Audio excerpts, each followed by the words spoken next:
Why is it risky, even harmful, to focus on self-regulation with children, particularly young children? I'm Jane Evans and I'm a childhood trauma expert. I've been studying it, working with it for 20 years now. And along the way, the children and all the experts I've studied have taught me a thing or two, particularly about self-regulation. So I thought I'd share them with you. So, why is self-regulation really not helpful? Really? Not helpful? Well, let's take a look at it. So the aim of self-regulation, especially when we put the spotlight on children, is that the adults are wanting the children to start a process, which is a helpful process, but it's something that they are not ready to do. Now, of course, there are many things that children are not ready to do, which doesn't mean that we don't show them. So things like standing up, walking, of course, talking, how to hold a knife and fork or whatever they hold to eat with. Of course, we show children, but that is the key. We show them without expectation that we're going to see a clear result anytime soon. Now, that way invites us into a very beautiful, supportive space for children, rather than an expectation that I'm going to keep telling a child to take a breath with me and do this and do that, and then I'm going to see them start doing it. Well, that might sound confusing as well. And my intention is not to confuse you.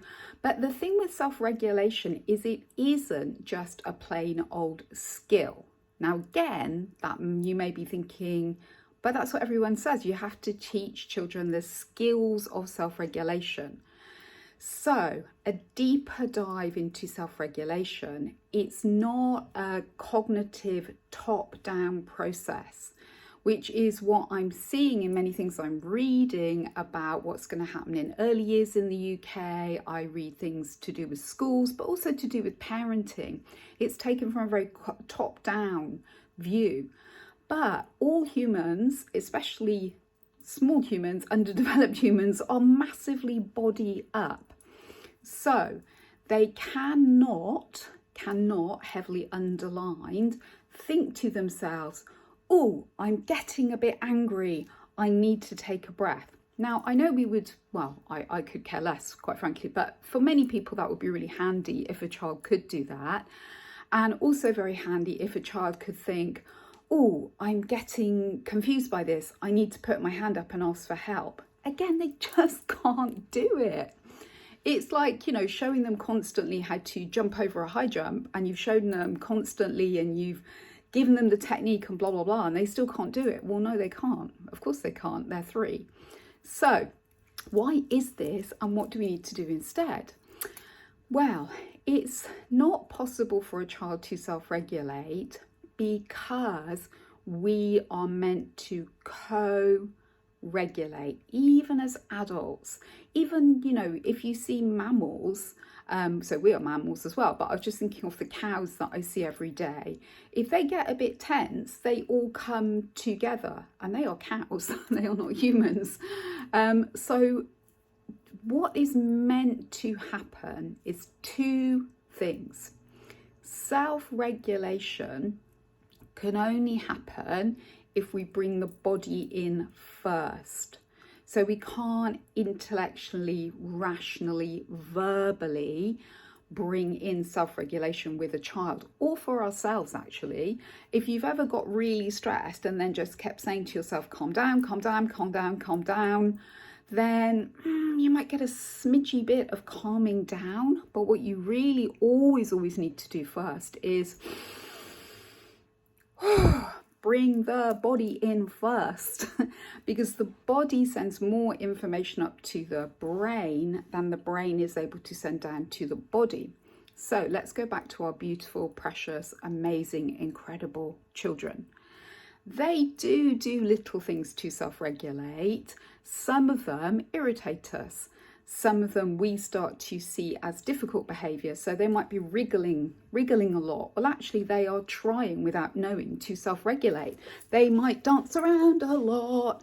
They might sing. They might shout out. There are many things children, without intellectually knowing it, are doing to try and just feel a bit more comfortable in their body, because that is the end game of self-regulation. Is the body feels a bit more comfortable, it can relax, and because the body has relaxed, the brain can also relax and then be more present. And if there is learning to be had, which for a child absolutely there always is 24/7, then of course they'll engage with it.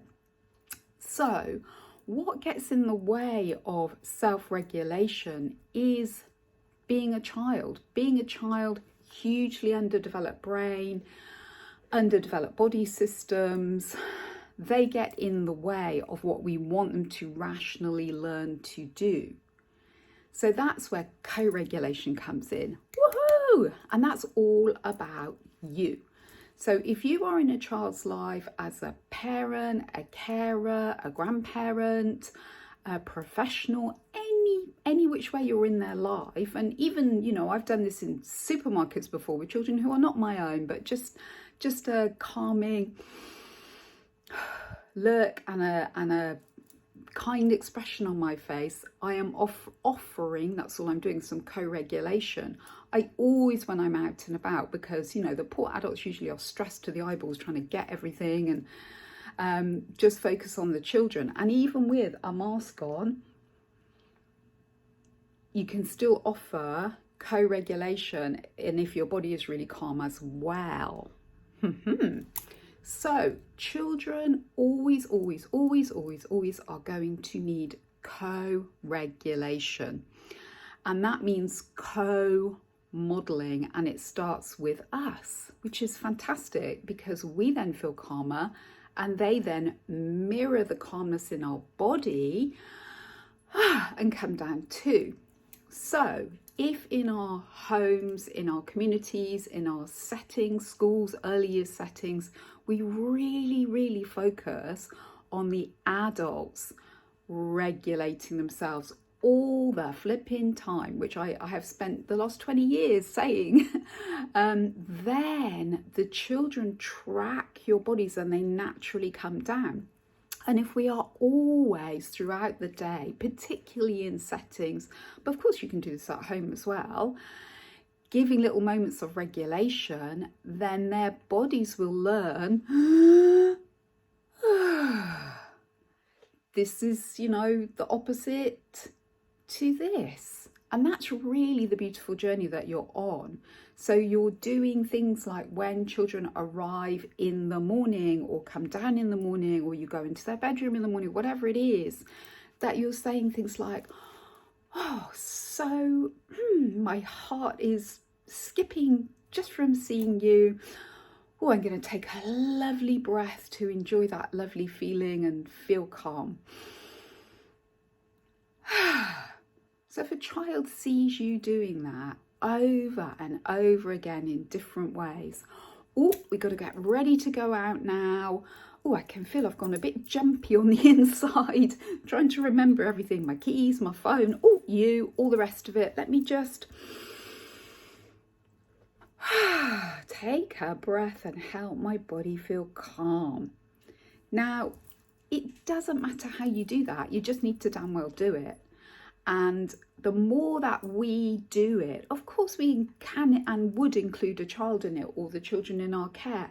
Oh, should we all just take a breath? It's that beautiful light touch, but it starts always and ends always with the adults.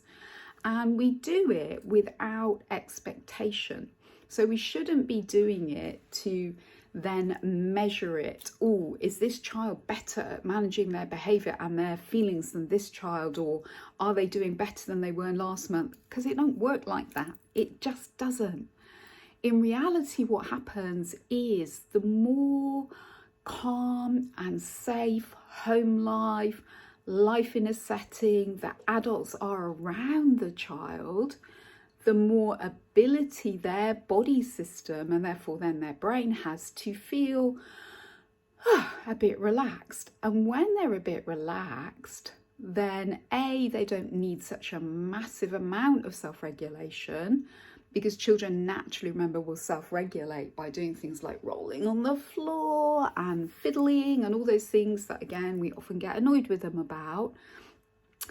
But when things are not going well around them, they need even more support, compassion, kindness and connection from the adults around them to notice, what are our levels of regulation around this child? Again, whether that's in your home, whether that's, when you care for a child, whether that's in your setting, it's always about the amount of stress and tension in the adults will have a huge ongoing impact on the child's body system and therefore their brain. So, quick recap. Self-regulation does not serve children.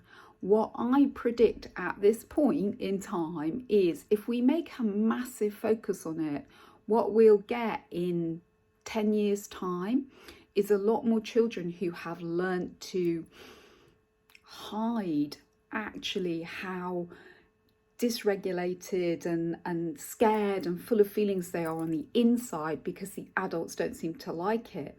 So we will create children who, even more than they are doing now, are pushing their feelings and their states down in order to keep the adults happy. And that is a major problem in our society already across the world. And it will get worse if we do this. I honestly, truly believe that with every fibre of my being.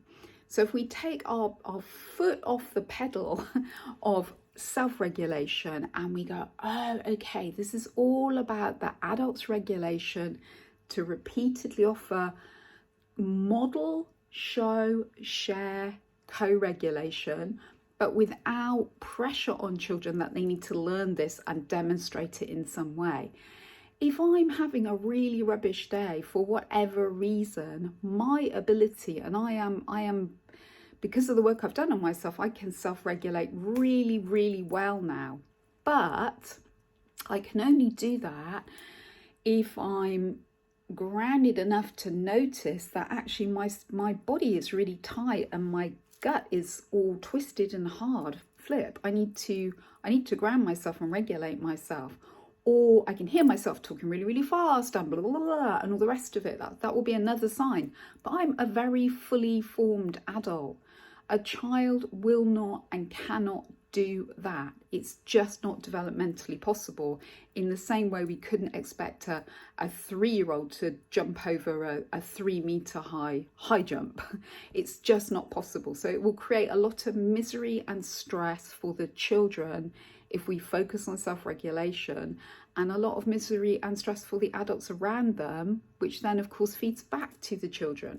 So if we make co-regulation our starting point and actually our forever point, because as adults we still always do better, remember the cows, when we can connect with someone else, it just helps us regulate a bit better, because that's how all mammals, and yes, we are mammals, are designed. They're designed to feel better with safe co-regulation than they are with isolation.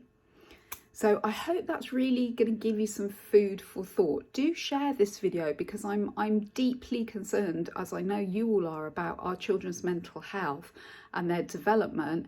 So we need to be having these discussions and a really crystal clear focus on its co-regulation, and regularly offering moments and simple ways to help the body feel safe. If we all go that route, that will really support children's development, their mental health, their physical health, and their relationships. So this is Jane Evans. I'm the Lasting Life Change Coach. And if you want to find out more about my work, just check out all the w's.thejaneevans.com.